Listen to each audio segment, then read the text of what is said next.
Okay, so today we will learn about auto scaling. So what is auto scaling? Auto scaling is like when you read the name auto scaling, so scaling means you can increase your requirements as per your workloads. Okay, so for example, in the cloud world, we can say like your application is running on a cloud, right? And your application is currently running with one single server, or maybe we can start with two different servers. Okay, so your application is currently hosted on two different servers, and on top of it, there will be a load balancer running on it. So whenever there is a spike in a load of or a spike in a number of users, right, your application start crashing, or your application or your load is not getting served properly. So what happens is your users will start facing trouble that they will not be able to open website sometimes, or it will take some time to complete the request. So these are all the problems which happens, right? So to cater those things, auto scaling is one of the flexibility we get with cloud, right? So auto scaling is like whenever there is a spike, it will automatically scale. It will automatically add one more instance, and it will start distributing your loads in a. So auto scaling group used to cater the spikes of load hitting to your websites or applications. With cloud, we get full flexibility to scale server in and out automatically. So what are the goals of ASG? ASG is again the short form of auto scaling group. Scale out is like add instance to match the increased load. So whenever there is a load coming, and whenever there is a spike coming in, you can scale out to match your increased load. You can add number of instances whatever you want. Scale in is like removing instance to match the decreased load. So when the load is normal, and you can scale in, so you can remove those instances which were automatically created. So this whole process is automated. You just need to configure it for the first time, and after that it will automatically take care of it. Make sure you have minimum capacity or number of machines running. So we need to make sure that there are number of we need to make sure that there are minimum uh, instances which are already up and running. So for example, you start with two instances. So two is your minimum requirement. So whenever there is traffic coming in, so traffic will come to your load balancer, and load balancer will distribute all the traffic to backend in EC2 instances. So backend EC2 instances will be minimum two, and maximum whatever you want, right? So maximum will be like your auto scaling. It can be created using auto scaling, or you can start with minimum. Instead of minimum two, you can have four instances, five instances, eight instances, whatever you want. Automatically register new instances to a load balancer. So whenever there is a scaling happens, so scaling will happen. What will it do is it will create one more instance, and it will automatically add that instance to a auto scaling group.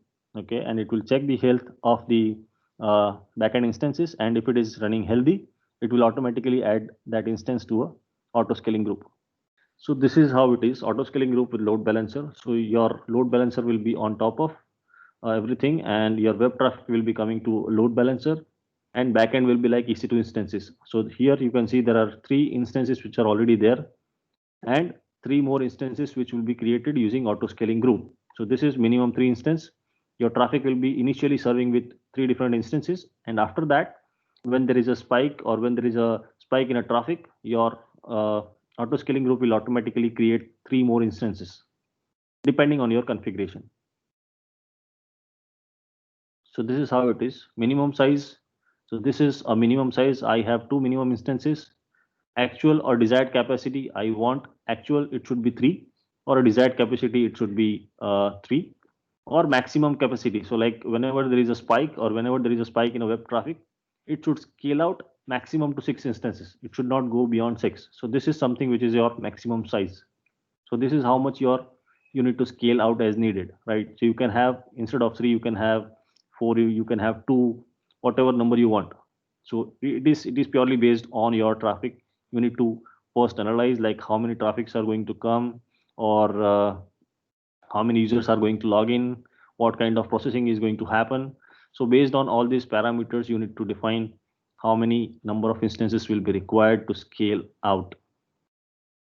Auto scaling group attributes what is required in configuration in terms of auto scaling. So first will be like a launch configuration. A launch configuration is like in launch configuration. So what is the configuration that is required to launch a instance? So what are the things which is required in launch configuration are AMI. So AMIs we have already seen what is AMI. We need to create our instance first. We need to deploy our application on top of it. We need to configure all the parameters in the operating system and the application itself.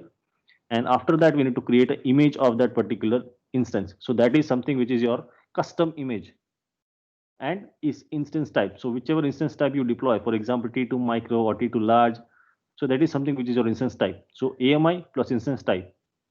After that, user data. So suppose let's say if you're creating a custom image, user data will not be required. And if you are running with a user data, then what you need to do is you need to write a script.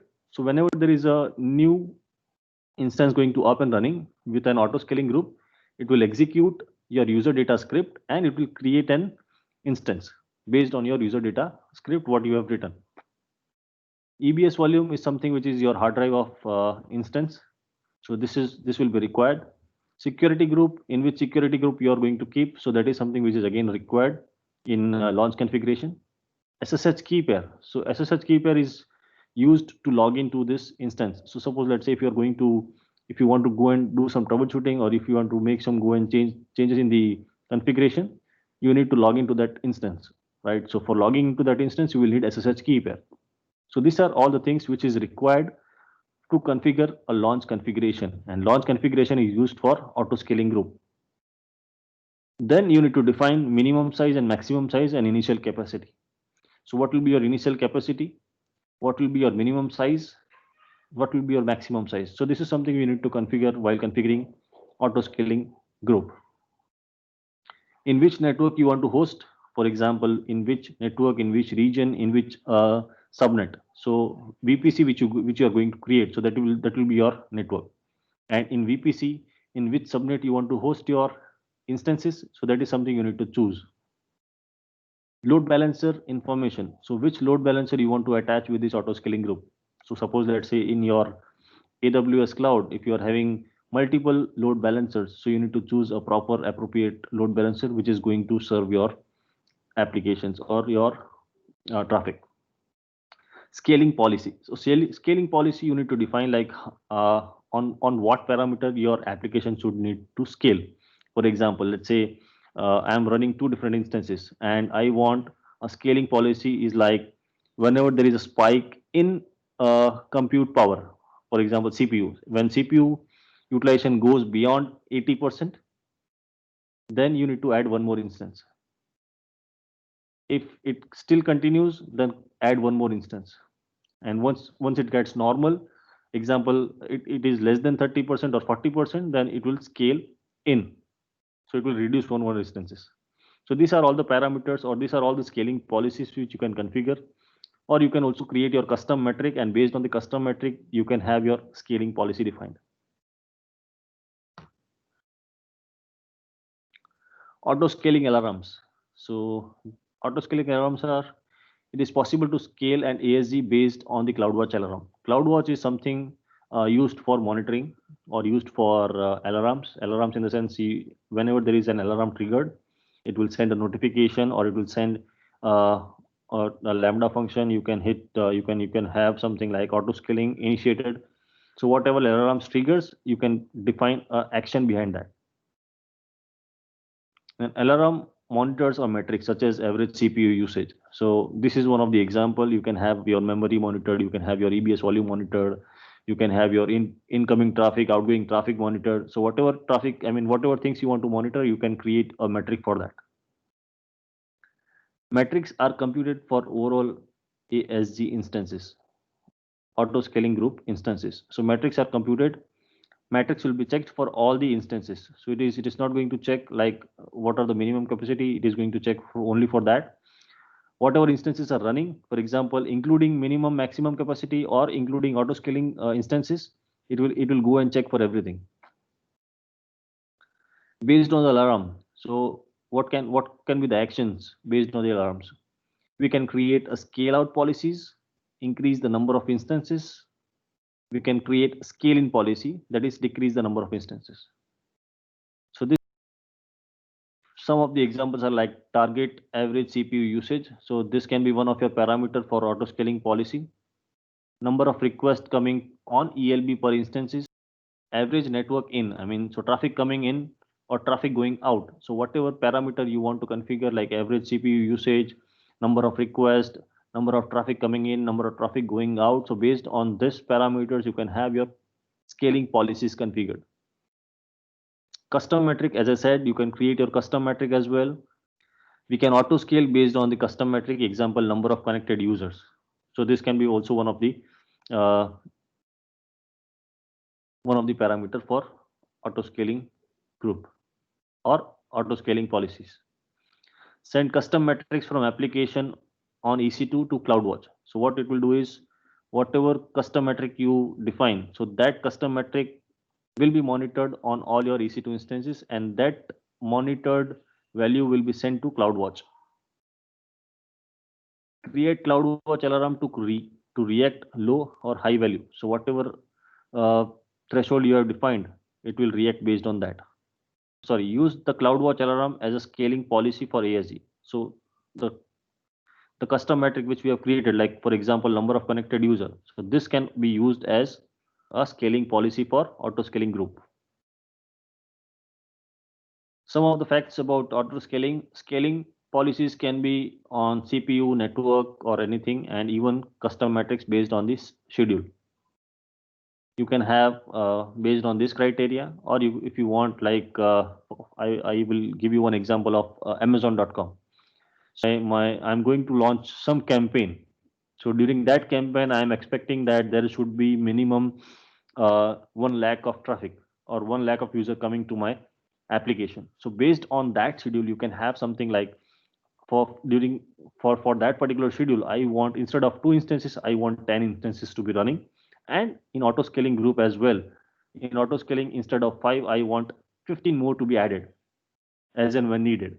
So that is something you can change or modify, or you can have something like a schedule. So this is something, if you know that your visitor pattern. So if you know that my traffic is more during weekends or Saturday or Sunday, right? So during Saturday, Sunday, I want number of more instances instead of having minimum, right? So this is something which is like, if you go and keep analyzing your regular traffic, based on that you will come to know that like how many users are coming during weekdays or how many users are coming during weekends. ASG use launch configuration, and you update ASG by providing new launch configurations. So we can create launch configurations, and if you want to go and update launch config auto scaling group, you need to create a new launch configuration. You cannot go and edit the existing launch configuration. IAM role attached to an ASG will get assigned to EC2 instances. So for creating an ASG, we need to have IAM role. So what is IAM role? I will make you learn for that as well, and how we can create specific roles. Roles are basically used for services in AWS to run on behalf of yourself, right? So whatever policy you define, whatever rules you provide, for example, auto scaling groups are free. You do not need to pay for that. But whenever you create, whenever the new launch, I mean, whenever the new EC2 instance is getting created and it is running for a specific time period, for example, uh, there is one web application running, and currently there are two different servers. I mean, there are two different servers and one load balancer. Now there is a spike in a traffic and there is one more instance added. So that instance is added, right, I mean recently, I mean before 1 hour, and after 2 hours you can see that your that instance is removed. So whatever time period that instance is running, for that you will be charged. So for example, that instance, I mean the newly created instance by auto scaling group ran for 3 hours. So for 3 hours only you will be charged. Having instances under ASG means that if they get terminated for whatever reasons, the ASG will restart them.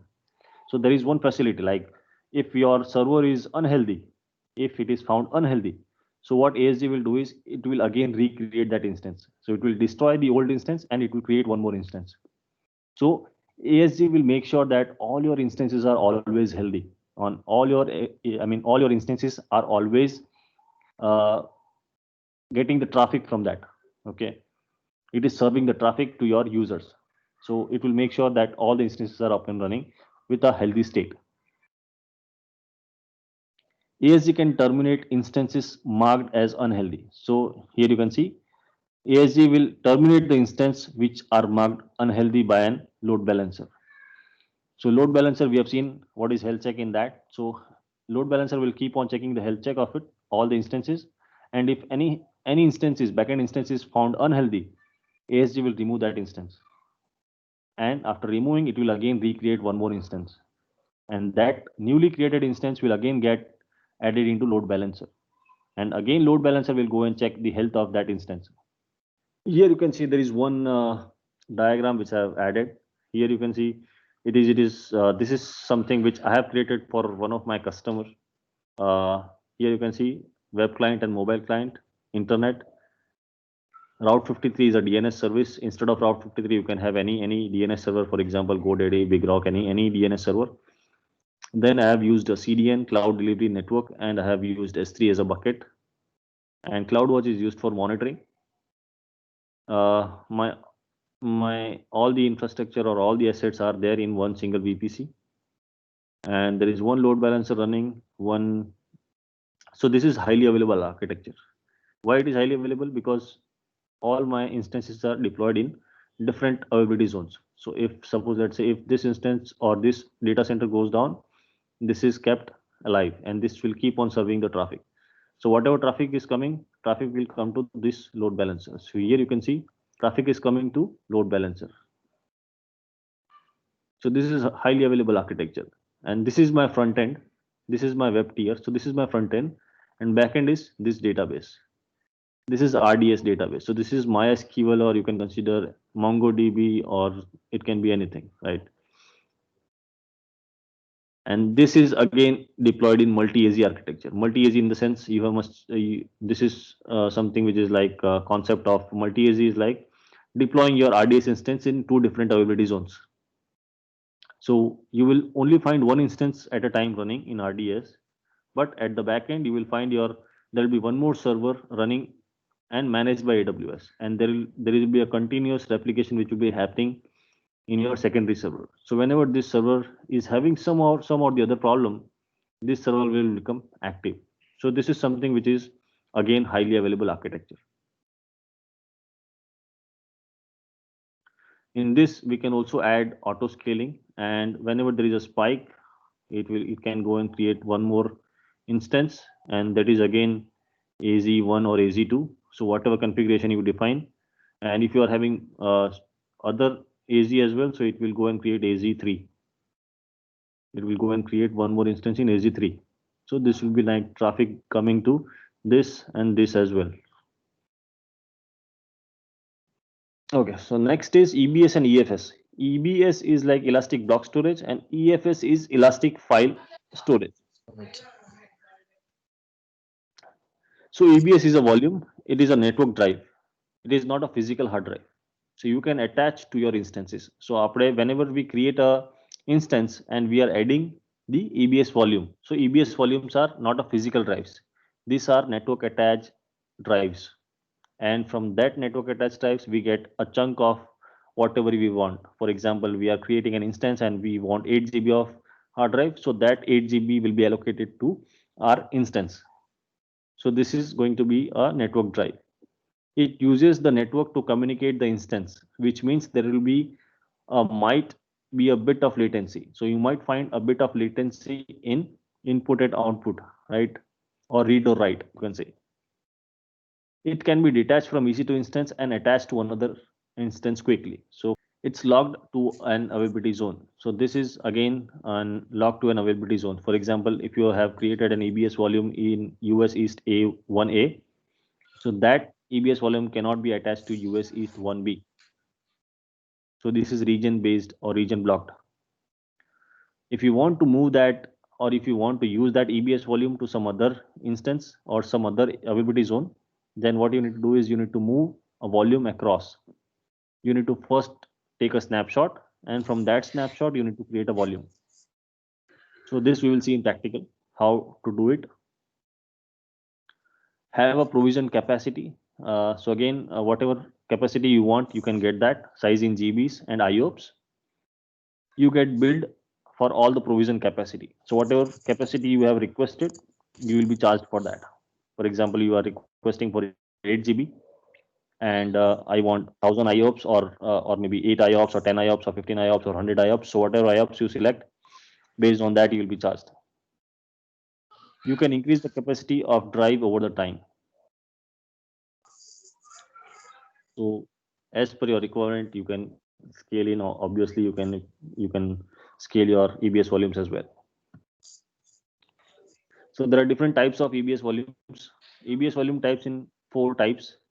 First is GP2 SSD.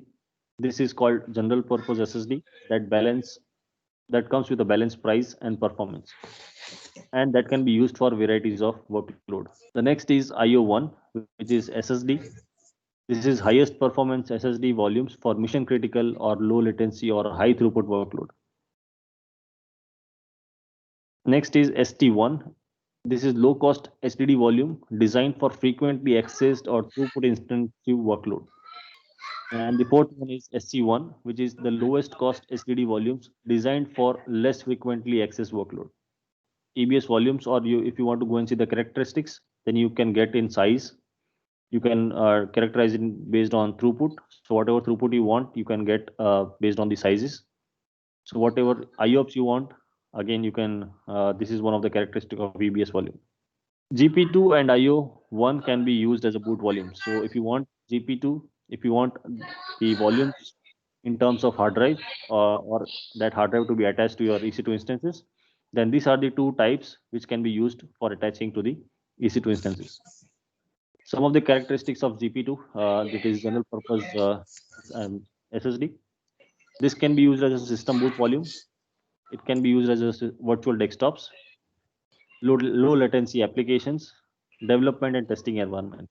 So if you're running some development and testing environment, or the workload which is not having much traffic or moderate traffic in a production environment, that can be used. The characteristics are like 1 GB. You can start with 1 GB to 16 terabyte. Small GB2 volumes can burst up to 3000 IOPS. So we have seen bursting in EC2 instances. So in that EC2 instances, we get bursting of CPU credits, right? So in this EBS volume, we get bursting of IOPS. So you get credits of IOPS, and whenever there is a requirement, that credits can be used for bursting. You can get maximum 16,000 IOPS based on the size. 3 IOPS per GB. So for example, if you selected 1 GB, in that 1 GB, you will get 3 IOPS per GB. This is one of the cheapest in pricing, one of the GP2 type. 3 IOPS per GB, minimum 100 IOPS, burst up to 3000 IOPS, or maximum 16,000 IOPS.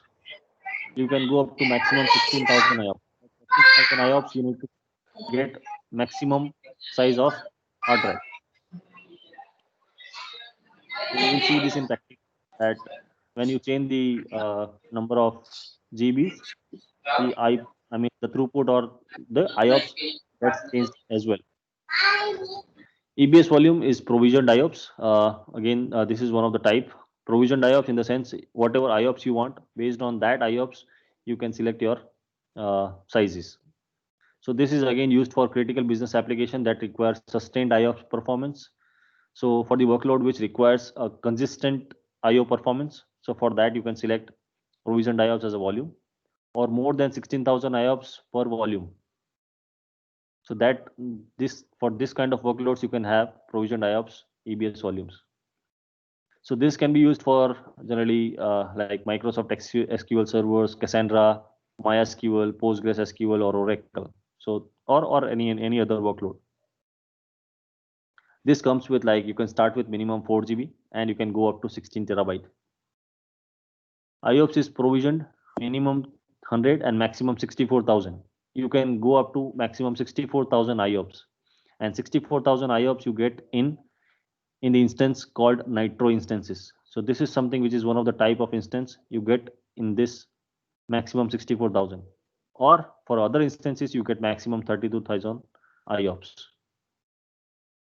The maximum ratio of provisioned IOPS to request volume size in GB 50:1. So this is again we will see in practical. EBS volume ST1, that is throughput optimize.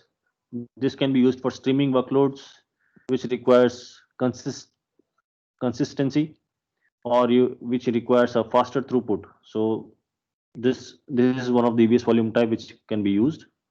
This can be used for big data, data warehouse, log processing kind of the workload. Apache Kafka is also one of the throughput intensive workload. This cannot be used as a boot volume. So this cannot be used as a boot volume. So just make a note of it, so that this can be also one of your exam question, like which are the volumes can be used as a boot volume. So GP2 and IO1. So these are the two volumes which can be used as a hard drive, right? As a boot volume.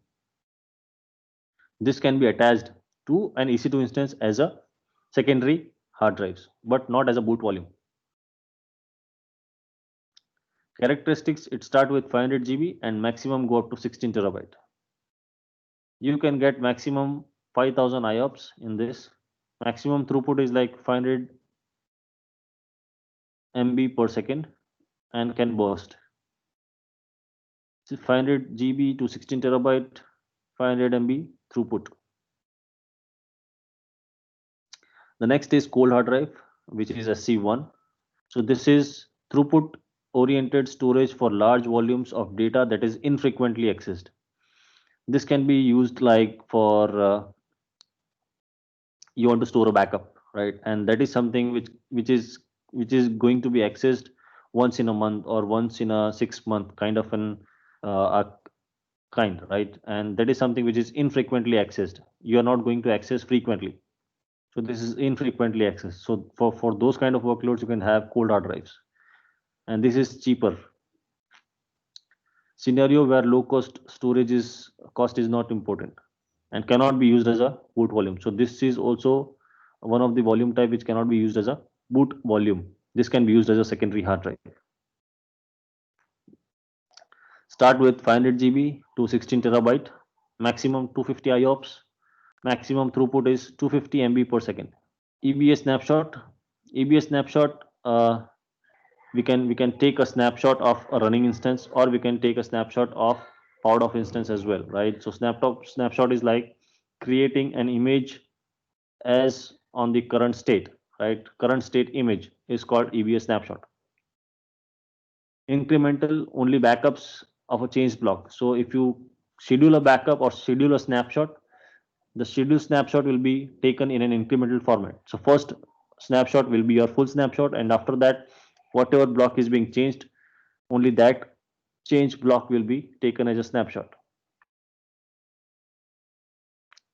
EBS backups use IO, and you should not run them while your application is handling a lot of traffic. So just make sure that whenever you have scheduled your EBS snapshot, you should schedule that in the off hours or the non-peak hours, where you do not have much traffic coming to your instances or to your server. So at that time, you must schedule your EBS snapshot. So during working hours, if you schedule, you might face, I mean, your user might face some trouble while accessing your services. Snapshot will be stored in S3. So all the snapshot which are being taken, that will be stored in S3, and that is something we will not be able to see in S3. When you go and access your S3 buckets, you will not be able to find anywhere. But in your EC2 instance dashboard, you will find an EBS snapshot option, and from that, if you go and click there, you will find all the snapshot listed there. Not necessary to detach volume to do snapshot, but recommended. You can take a live snapshot. As I said, you can start your instance and take a snapshot. You can stop your instances and take a snapshot.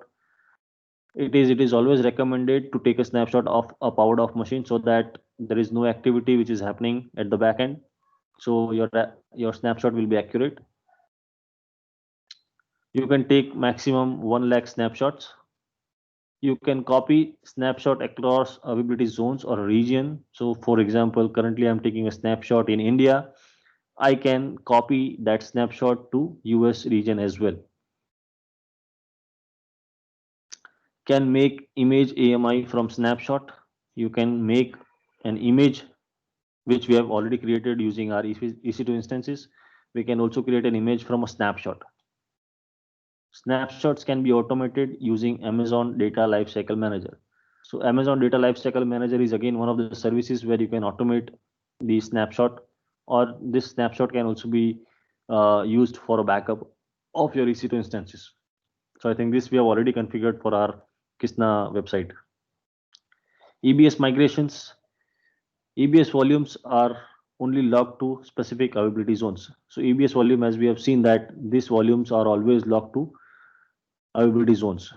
To migrate it to a different availability zone or a region, you need to first take a snapshot of a volume, or you can copy that volume to a different region, and then from there you can create a volume from that snapshot in the availability zones of your choice. So first what you need to do is you need to snapshot of a volume, copy that volume to a different region. This is again optional, or you can skip this step, or you can directly go and create a volume from the snapshot in a different availability zones. So this we will see in hands-on practical. EBS encryption. So encrypt an unencrypted EBS volume. So when you create an EBS volume, you get the option that you want to encrypt the hard drive or you do not want to encrypt the hard drive. So if you do not encrypt the hard drive, your data will be unencrypted. And after creating a volume, and you want to go and encrypt the data, or you want to encrypt the hard drive. So there are some steps. So create an EBS snapshot of a volume, encrypt the EBS snapshot using copy, create a new EBS volume from a snapshot. This volume will also be encrypted. Now you can attach the encrypted volume to an original instance. So this again we will see in practical. EBS versus instance store. EBS volume is, we have seen that EBS volume is a network hard drive. An instance store is a physical hard drive. EBS volume is a network hard drive. Instance store is a physical hard drive.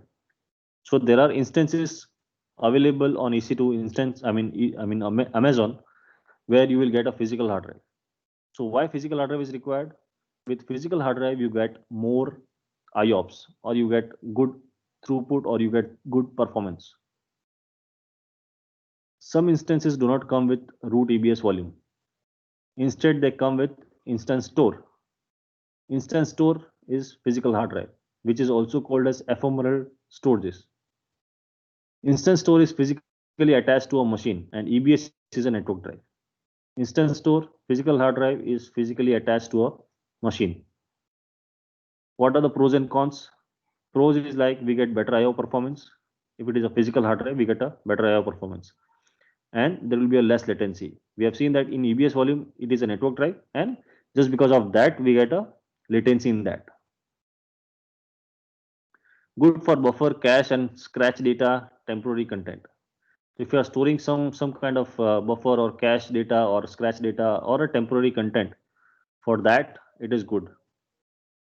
When you power off a server which is having instance store in it, power off a server, your data written on that hard drive will be lost. Just make sure that this can be one of the exam question. Data written on an instance store, when you stop the instance, your data will be lost. But if you reboot the instance, restart the instance, your data will be available. Cons: on stop or termination, the data, the instance store is lost. So as you have seen, when you stop the instance or terminate the instance, your data will be lost. You can't resize the instance store. You cannot resize. Whereas in EBS volume, if you currently you are running 8 GB, and after 1 month you want 50 GB, you can go and resize that. But in instance store, you can't resize. Why? Because it is a physical hard drive. Physical hard drive, if you want to go and replace, you need to replace the entire hard drive. You cannot go and directly resize the capacity of that hard drive. Backups must be operated by the user. So if you are using instance store and if you are storing any kind of data in that, you must make sure that you are taking the backup or you are taking the snapshot of that particular volumes regularly. Otherwise, if you go and stop the instance, your data will be lost. Elastic file system. This is, let us first do some practicals for EBS volumes. Okay, we are in AWS console, and here you can see I'm in EC2 section, and from EC2 we will go to volumes, and here we get an option of creating a volume, right? So here you can see there are different types of volumes. You can choose from here. There are a couple of more things I have introduced, that is GP2, GP3, IO1, IO2, cold hard drive, ST1, throughput optimized. We have seen all these things. The only difference is like there is one more general purpose introduced, that is GP3, and general purpose provisioned IOPS IO2, and a magnetic hard drive, and this will be a physical hard drive. When you choose general purpose, and here you just mention the size, right? So currently you can have minimum 1 GB, and maximum you can go up to 16384, that is 16 GB, right? So here you can see in IOPS, with 100 GB you get 300 IOPS. When you choose 1 GB, you get minimum 100 IOPS. When you choose 300 GB, your IOPS gets changed. You get 900 IOPS, right? And if I mention 16,384, you get maximum 16,000 IOPS in that.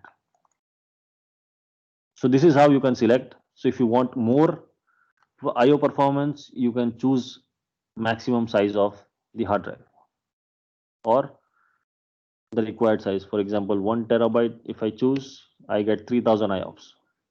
Likewise. And if I want more, 2048, you get more. So this is how you select. And the other options you get is availability zones. So in which availability zone you want to deploy. So whatever availability zones or whatever in region you are in, based on that your availability zones will be displayed. So in this region in North Virginia, you are having 6 availability zones. So wherever you want to deploy, you can select that and you can have that volume. And here you get an option of encrypting this volume. If you want to encrypt the data, you can click on this and you can encrypt the data. Next is provision IOPS. Now in this I can start with 4 GB. With 4 GB minimum is 200 IOPS.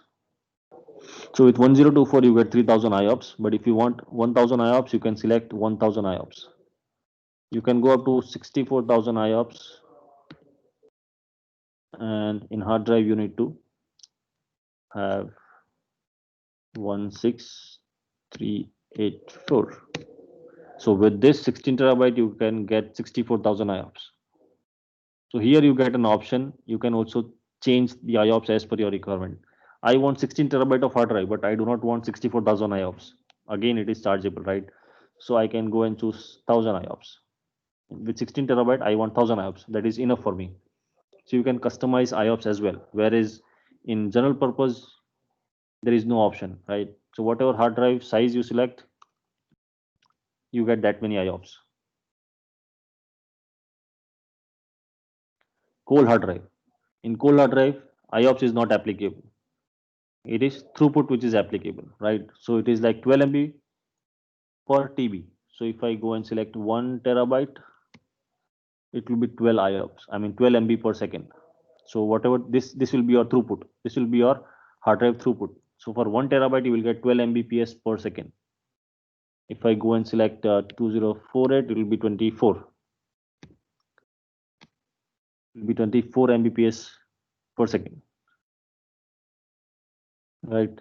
And if I go and select 16384, which is maximum 16 terabyte, I get 192 MB per second. So this is how you can select.